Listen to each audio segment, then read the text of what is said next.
EFCC wanted to get at Wike through Fubara, but Wike hid him and made it impossible, per Edwin Clark says. so so they were trying to, because we learned that during Wike's administration, Fubara was his chief accountant or something like that, and that was the chief accountant of the state. So I'm sure Fubara must have done a lot of dirty financial work for Wike very well, and from there also did his own. So EFCC wanted to grab Wike through Fubara, because they grab Fubara through Fubara, they will get Wike. Unfortunately, Wike had to hid Fubara and made it impossible for EFCC to get him. That's what the Clark is trying to say here. So why can't EFCC go for Wike directly? Is Wike so powerful that EFCC cannot go for him directly? I don't understand what Edwin Clark is trying to say here. But let's get into the details. And the judge leader and other statesman, Per Edwin Clark, has highlighted the immunity now enjoyed by Governor Siminalayi Fubara. He recounted a previous event where, without immunity, Fubara was allegedly shielded by Governor Wike from the EFCC. However, with deliberate intent, Wike made Fubara the governor, affording him immunity, while Wike himself no longer enjoys such protection. He criticized Wike's actions, deeming them unfair to Governor Fubara. So while he urged President Tinubu to consider the broader perspective, emphasizing that he is the president of the entire nation, drawing a parallel with recent events in Ondo State, where President acknowledged an initial error and called for further discussion, he stated that the same thing should be replicated in the case of Rivers State. He said in an interview with Channels TV, Fubara now enjoys immunity.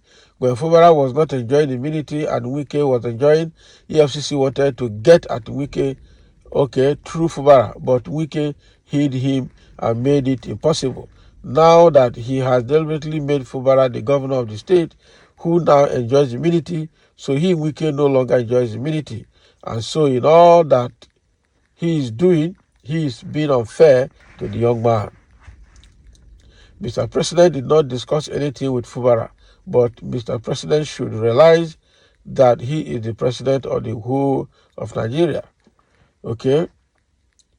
He sees what happened in Ondo State recently, and when he realized that what he did first was not correct, he summoned them again. Mr. President is a Democrat, he is not dictatorial. Over 50 persons from both sides attended that meeting. Tell me how many of them spoke in that meeting. So we expect Mr. President to hear from both sides. Now, so what is Edwin Clark trying to say here? That EFCC wanted to bag Wike through Fubara. So they wanted to get at Fubara. They want to get Fubara through Fubara, they'll get Wike. Unfortunately, Wike was the governor then, and they was joined immunity, and they used his power to hid Fubara and made it impossible for EFCC to get at him. But now, because he was leaving, he had to deliberately make Fubara the governor of the state, because as the governor of the state, he will start enjoying that immunity, and the EFCC will no longer come for him.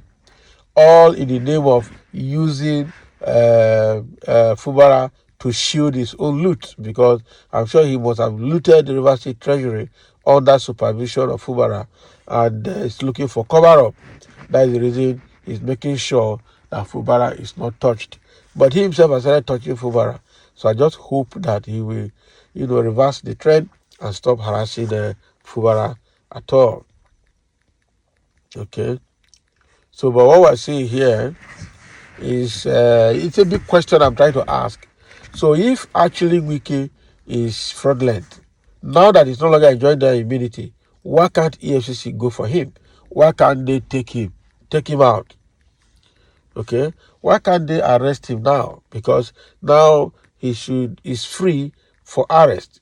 I don't think an FCT minister will enjoy such immunity as a governor that will make EFCC not to call for him.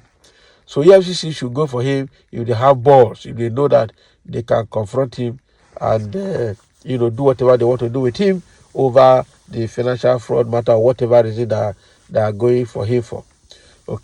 But the thing here remains that Fubara also that is why we're saying that this fight between Wike and Fubara, there is something they know, they have shared, they have discussed, they have agreed, they have signed, that the public does not know.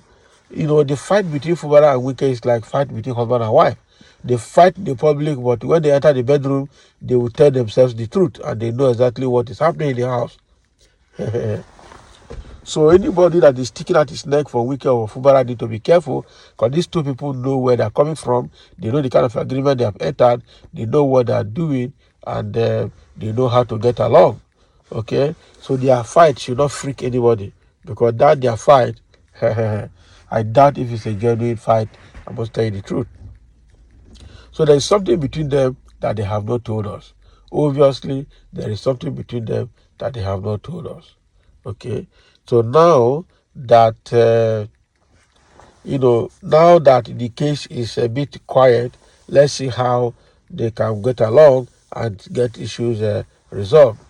But obviously, between me and you, Fubara is just doing yes for Wike, but I'm sure what he's going to do is still in his mind. He may not be able to or have the plan to probe Wike, but he will want to make sure that from now henceforth that he is truly in charge of the state and Wike does not disturb him or does not influence him while in the office. So that is what has Padre Clark is trying to say. So it therefore means for EFCC to be eyeing Wike and be eyeing Fubara, they must have committed financial crimes. They must have seen them embezzlement. They must have spent money that should not be spent.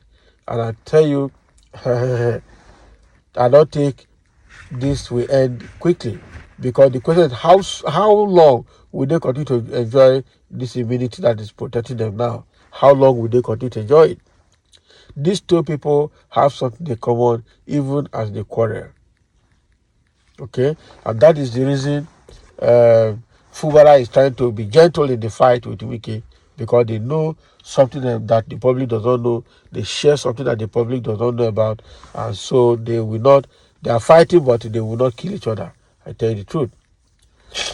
So if I have to look at what Pedro Clark is saying, it means that Wike and Fubara must have been involved in financial embezzlement, financial fraud in the state, and probably will have one or two questions to answer on how the state budget was spent for the 8 years while Wike was the governor and Fubara was the chief accountant of the state.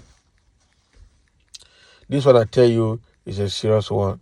So let Efcc go for Wike directly if they know that he's in their net and they know that there's a reason to pick him. So thank you for listening, and let's have your comment at this point.